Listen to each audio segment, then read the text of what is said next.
Friends అందరికీ ఈరోజు అయితే మా బాబుకి అయితే స్నానం పోయిస్తున్నాను. అదైతే వీడియో పెడదామని అయితే అనుకుంటున్నాను. ఎందుకంటే చాలామంది చిన్న పిల్లలకు స్నానం పోయాలంటే భయపడతారు కదా. సో నేను స్నానం పోయడం వల్ల నన్ను నేర్చుకుంటారు, పోపిస్తారని అయితే అనుకుంటున్నాను. నేనైతే స్నానం పోయించడం ఎట్లా నేర్చుకున్నానంటే మా మమ్మీ అయితే మా పాపకు పోసేది. పోతా అంటేనైతే చూసి నేర్చుకున్నా. ఆల్మోస్ట్ మా బాబుకి అయితే 21st వెళ్ళిన కాంచెలు అయితే నేనే చేపిస్తున్నా. ప్లస్ మాకు ఏంటంటే ఒక మంచి బెస్ట్ మెమొరీ లాగా కూడా ఉంటుంది కదా.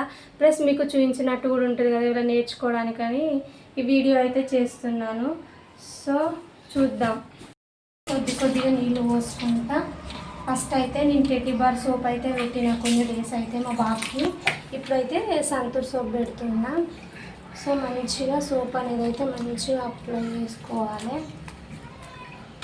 చేతులకు మడతలు ఉంటాయి కాబట్టి మడతలు పోయేటట్టు ఇలా మెల్లగా అనాలి. ఎందుకంటే చిన్న చేతులు కదా, కొంచెం నిమ్మలంగా తాకి అరచేతులలో కూడా ఒకసారి ఇలా రాస్తే సరిపోతుంది.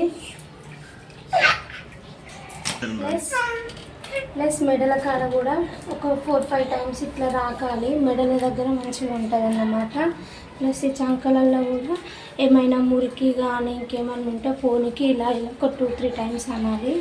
ప్లస్ ఛాతీ దగ్గర ఇలా రాకితే ఏమైనా ఎత్తు లేకుండా ఉంటుంది. బాయ్స్ అయినా గర్ల్స్ అయినా ఇవే టిప్స్తో స్నానం చేయాలి.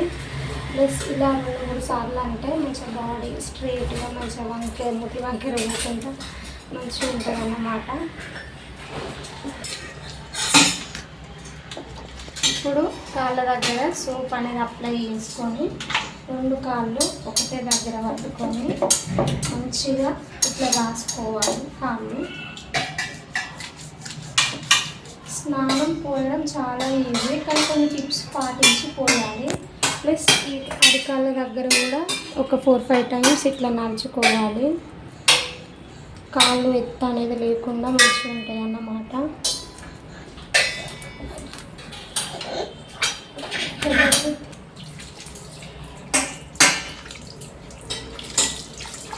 ఇదే విధంగా 2 టైమ్స్ ముందునైతే బాడీకి 2 టైమ్స్ సోప్ అనేది అయితే అప్లై చేసుకోండి. ఇటు సైడ్ స్నానం అయితే అయిపోయింది కదా. నెక్స్ట్ అయితే రివర్స్ పడుకోబెట్టుకోవాలి పిల్లలని. నెక్స్ట్ సోప్ అనేది అయితే మంచిగా పూర్తిగా బాడీకి అప్లై చేసుకోవాలి.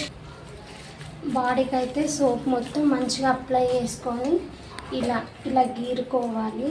ఒక 4 మంచిగా ఇట్లా గీరుకోవడం వల్ల నడుము మంచిగా ఉంటుంది. అలాగే ఇలా ఒక 4-5 టైమ్స్ అయితే అనుకోవాలి. డైలీ ఈ విధంగా స్నానం పోసుకోవాలి. ప్లస్ 2 హ్యాండ్స్ వెనుక కానీ ఇలా చేయాలి. ఇలా అని ఒక 4-5 టైమ్స్ అనాలి. ప్లస్ కాళ్ళ దగ్గర ఈ మడతలు పుట్టినప్పుడు ఉండే మడతలు కూడా పోవాలనుకుంటే 2 కాళ్ళు దగ్గరని కాళ్ళను ఒక్క దగ్గరికి అనుకొని మడతలు పోవాలనుకుంటే ఇలా రాయాలి. ఇలా అనడం వలన ఇట్లా ఒక 4-5 టైమ్స్ అయితే కాళ్ళ దగ్గర గీరుకుంటే మడతలు పోతాయి. నెక్స్ట్ తలపైన అయితే వాటర్ తీసుకోవాలి. తలకి కూడా మంచిగా సోప్ అప్లై చేసుకోవాలి. మేమైతే ఇప్పుడే షాంపూ అనేది అయితే పెడతాము. 1 ఇయర్ దాకానైతే సోపే పెడతాం. ఇలా రాకినాక ఇలా అనుకోవాలి. ఎందుకంటే మనకి ఎత్తులు వంపులు తల లేకుండా మంచిగా సమానంగా అటు ఇటు ఒకే విధంగా ఉంటుంది అన్నట్టు. ప్లస్ మెడ దగ్గర కూడా ఇట్లా అనుకోవాలి. మెడలో మంచిగా చక్కగా నిలబెడతారు తొందరగా. మా బాబు అయితే 3 months నుంచే మెడలు అయితే మంచిగా నిలబెడతాడు. ఇలా అనుకోవాలి.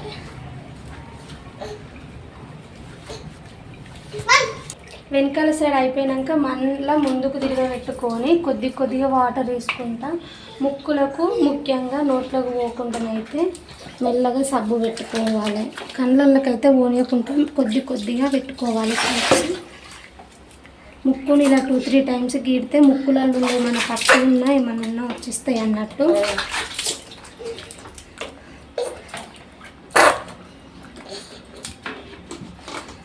ఫేస్కి కూడా అదే విధంగా ఒక 2 టైమ్స్ సోప్ పెడితే సరిపోతుంది. ముక్కునైతే ఇట్లా గీరుకుంటే సరిపోతుంది ఫ్రెండ్స్. కళ్ళకు ముక్కులకు పోకుండా చూసుకోండి.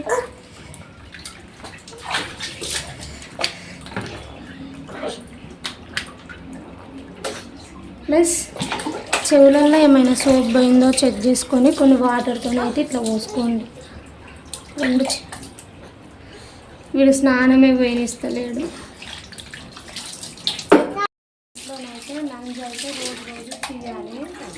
నంజు అనేది అయితే వెరీ ముఖ్యం అన్నట్టు. ఎందుకంటే రోజుకు మనలాగానే పిల్లలకు కూడా నంజు అనేది అయితే ఫామ్ అవుతుంది. ఏ రోజు నంజు అయితే ఆ రోజు నోట్లోకి వెళ్ళి తీసి పడేయాలి. బేబీ మెడల్ అయితే ఇట్లా రాకాలి. ఎందుకంటే మెడల్ మంచిగా నిలబెడతారు.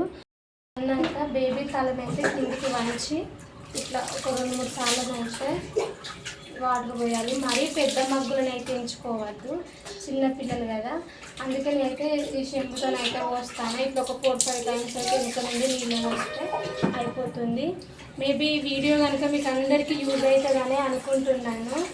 ఈ వీడియో కనుక నచ్చితే మా ఛానల్ని అయితే సబ్స్క్రైబ్ చేయండి. ప్లీజ్ సపోర్ట్ చేయండి. Bye bye.